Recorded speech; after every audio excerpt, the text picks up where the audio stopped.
Keith, I noticed you were watching the State of the Union address when I walked in. What do you think about this upcoming election? Well, as I've said before, I have been through 15 presidents already, and I don't think I've ever known of an election that I thought was as important as this one.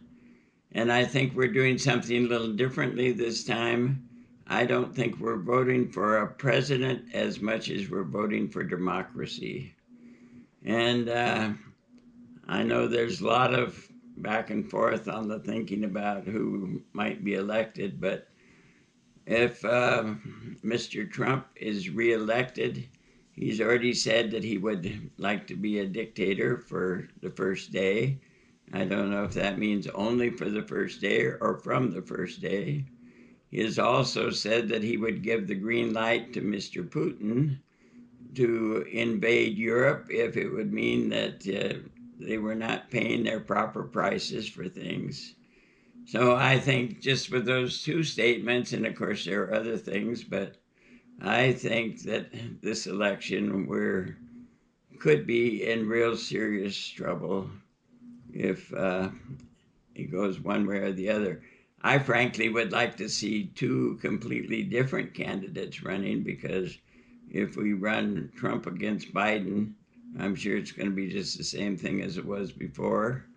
And if Mr. Trump loses, of course, it'll be a stolen election. If he wins, then of course it would be wonderful, but for the Trump supporters.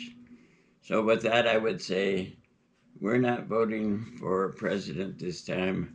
I think we're voting for democracy.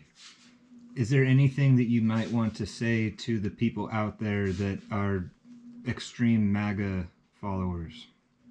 I don't think we're going to change their views one way or another.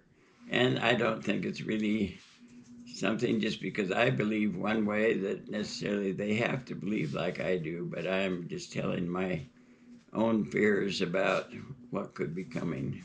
Yeah.